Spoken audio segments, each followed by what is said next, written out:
Welcome to the bonus show, ladies and gentlemen. Remember when Trump's tax records were leaked? Well, someone's going to prison for that. Ex-IRS contractor Charles Littlejohn has pleaded guilty to leaking thousands of tax records, including those of Trump and billionaires like Jeff Bezos and Elon Musk. He has been sentenced to 5 years for those crimes. The guilty plea was actually in October. Prosecutors wanted the maximum 5 years in federal prison, saying this was bad. He abused his position, unlawfully disclosed thousands of American federal tax returns, weaponized his access to taxpayer data. He was sentenced to 5 years and a $5,000 fine. You know, this is one of those cases, Pat, where the $5,000 fine seems so minor compared to the 5 years in prison. Oh, absolutely. And maybe he'll end up serving about 4 years of that with good behavior. He's going to federal prison after all. So he'll be away behind bars for a few years at least. This is a 38-year-old. He believed that taxpayers deserve to know how easy it is for the wealthy to not pay into the system. And his view was Americans make the best decisions when they're properly informed. He says, I made the decision to leak this stuff knowing it would probably end up in a court. I would end up in a courtroom. So listen, he did it knowing what the consequences were. He believed that he was doing the right thing for the country, that this is a good thing for transparency and for people having this information. And now he's going to pay the penalty.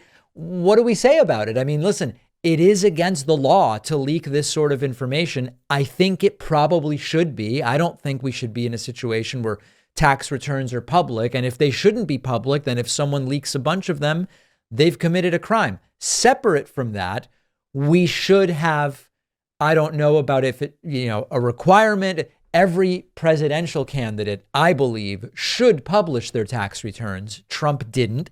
I do believe that if you want to be president, again, I hesitate to call it a right, but I believe it is correct for us to see it. And Trump, he happened to leak the information of one guy who, even as president, said, I'm not going to publish my tax returns. Well, I'm also conflicted when it comes to this story because I think that on principle, tax returns should be kept private and it should be illegal for an IRS agent or contractor to leak them to the public, especially if they don't have any sort of approval. At the same time, I do think there should be more qualifications for running for public office, especially for president. Right now, we just have the qualifications that you have to be 35 years old, natural born citizen, having lived in the country for 14 years. And of course, you can't have served 2 terms as president before. Those are the qualifications to become president. If we were really rethinking this, we would probably do some sort of cognitive test. We would probably make it so that candidates have to release a certain number of years of tax returns. And there could be a whole bunch of other requirements that we come up with. But on the books right now, we don't have those requirements. That would be Congress's job to do.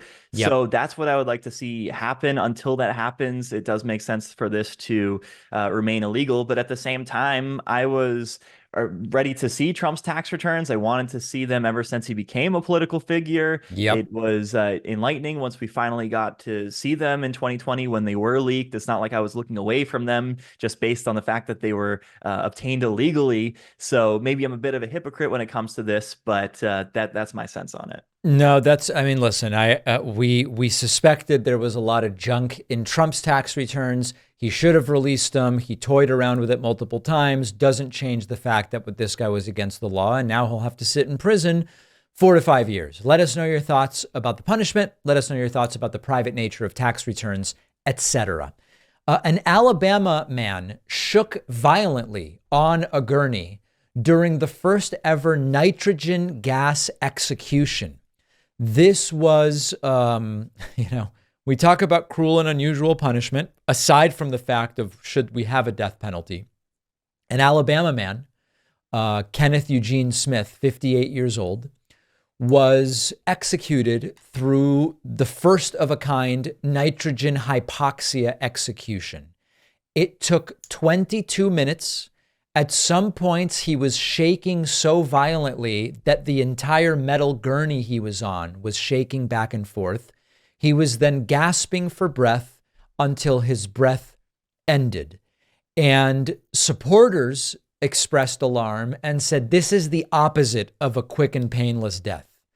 Alabama's attorney general said it was textbook, that everything that was supposed to happen happened. This is what nitrogen hypoxia is, and everything is completely fine.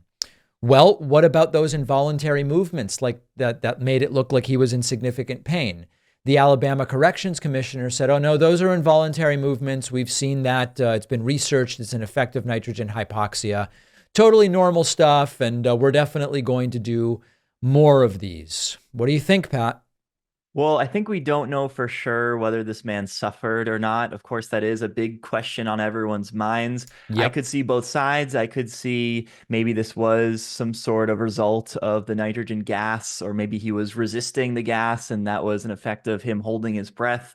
It could also be that this was just a natural part of the dying process, and those convulsions weren't anything that he had to, live through in a sense that he was feeling pain or anything like that.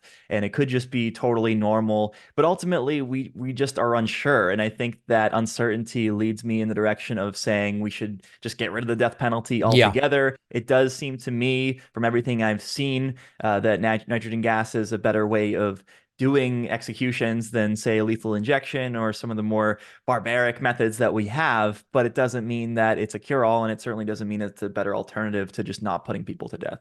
I agree with Pat that I don't know whether this man suffered. It certainly looked like suffering. What I can tell you is that the expectation was that he would be unconscious within seconds and that the entire process would take minutes.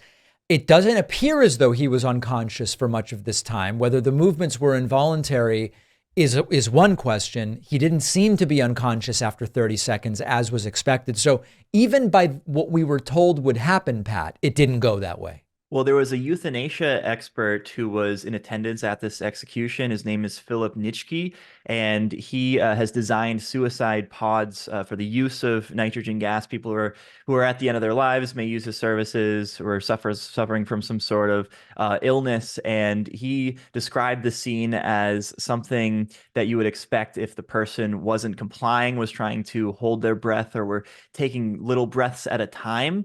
So that doesn't fully mean that that's what happened here, but I tend to see him as more of a credible source as to what took place than maybe other people on this topic. And that just goes to the point that you do sort of have to cooperate to a degree if you are executed with this method. With lethal injection or execution or electrocution or some of these other forms, you don't have to participate. But with the nitrogen gas, you actually do have to breathe normally. And so I think that's one of these things that point to it being cruel and unusual punishment. The fact that the person who is being executed actually has to cooperate with their own death. Yeah, and the fact that, I mean, you could argue that any circumstance in which you are able to, quote, resist, that also is probably a method that should be off the table. I don't know.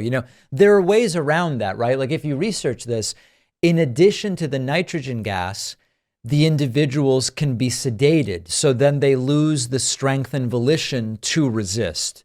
What are the legal implications of that? What are the moral implications? I don't know, Pat, right? I mean, should you be sedating someone before you give them the death penalty? I just have no idea. I think it all needs to go. Societies have been trying to do this for centuries, making Yeah. executions a little bit more tenable to the public at large. Even the guillotine was designed as a way to bring about a quick and painless death. Of course, that didn't really happen, and certainly it looks a lot more barbaric than other methods. But Yeah. even electrocution and the lethal injection and now nitrogen gas, they're all provided to us with this promise that it's going to be safer and better for the person who is being put to death, and they're not going to feel pain, and it's going to be quick and all these different things. We just can't promise that Right. because often death is an ugly thing. So if we can't promise that, I think we should just not do it altogether. All right. This next story is very crazy. Elon Musk announced that the first Neuralink brain chip has been implanted in a human subject. Now, the backstory on Neuralink is that it was tested on pigs. I believe famously, Pat, pigs who were going to die anyway was what we were told, if I recall correctly. That sounds good to me. Yeah.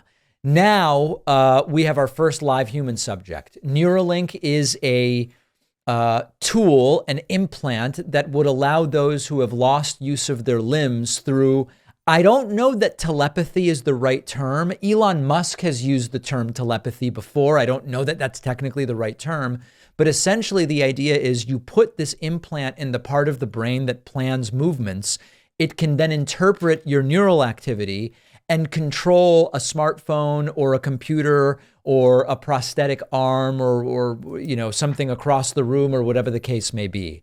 These clinical trials are only open to people with quadriplegia due to amyotrophic lateral sclerosis, known as ALS, or a spinal cord injury. Musk said the first product is called telepathy.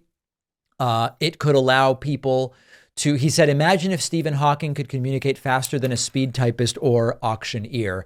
This is a major step for Neuralink. They had a bunch of regulatory hurdles and concerns of different kinds. There are other companies that have tested brain implants on humans, and this seems to be the furthest that we've gotten so far. Now, we are going to have to wait to learn more about what it means that this was successful. I quite literally don't have any idea what it means that it was successful. I guess it means it was implanted and the person woke up. I have really mixed feelings about this, Pat, because on the one hand, when you are dealing with something as terrible as these spinal cord injuries, where people aren't able to manipulate the physical world around them, it makes sense to me that in crossing this incredible barrier of not being able to give them something that can return them to the function that they once had, and crossing over to that, you're going to have to try some stuff, I guess is the point I'm making. And I don't know what words I would apply to some of it. Is the word gruesome? Is it risky? Is it edgy? I don't know what the word is. It seems obvious to me that there are going to be some, quote, guinea pigs here if this sort of technology is going to advance in humans. At the same time, when you read about the specifics of some of these, I'm left wondering, are we at the point where we need to start doing the human? I just don't know. I just don't know. I just don't know either. And I think with any advancing technology, you're going to have to use guinea pigs at some point. You're going to go from testing it on animals to testing it on humans. And you want to make sure, of course, that those human beings are totally aware of what they're getting themselves into, how they know that it is untested and unproven. And if everyone's consenting to that fact and there's no coercion, I suppose that is the way to do it, right? We have to eventually test it on people to see if it's good for the public at large. Yep. I'm pretty optimistic when it comes to Neuralink because not only will it help people who are missing limbs, it can also help people with Parkinson's disease, epilepsy, paralysis, these types of things. And I think the conversation gets a lot more difficult when we start getting into whether we should use it for improving cognition, improving recreational memory, uses, integration with technology, integration with AI. That gets a lot more difficult ethically, I think. I think most people are on board with saying, okay, this is going to be a great technology when it comes to making people whole again, however that may happen. But when it comes to making people superhuman, that is a lot more dicey and something that we're going to have to deal with as an ethical conundrum in the next century or so. I'm actually reading a newish sci-fi book right now called The Extractionists, where people by choice get various types of implants, and you get a little mini drive behind your ear that you can put SIM cards into and immediately integrate the data that's on it. All sci-fi stuff, but it feels as though step one in that direction is this sort of thing. Yep. And if you get the surgery to get the brain implant, you're probably going to need software updates maybe every couple of years or so. You're going to want the latest version of whatever the software is. To us at this point, it seems so unimaginable, and I have a hard time buying into this idea that I would get a surgery in order to have enhancements like this if I didn't need it. Right. But in time, we may just get used to it, and it could be something that everyone's doing. It's one other thing I'll say. There are lots of people who are outraged about this specifically because it's Elon Musk.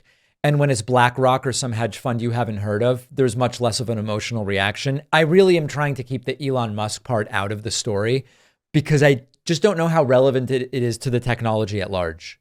My hope is that it's not all that relevant. However, we do know that Elon Musk has a tendency to overpromise and underdeliver, especially when it comes to the timelines for when he can get certain technologies out. So maybe that would be cause for concern. But my sense is that Elon isn't doing that much when it comes to the day-to-day at Neuralink. No, I don't know that he is either. Let me know your thoughts. I mean, it's just a tough thing because I know inevitably some of this progress is going to be complex. But if what is at the end of the road, so to speak, is returning function to people struggling with a large variety of conditions and illnesses, as Pat points out, it seems like a very worthy cause. And then the question becomes, what's the most ethical path to get there? So send me your thoughts. We'll be back tomorrow with a new show and a new bonus show.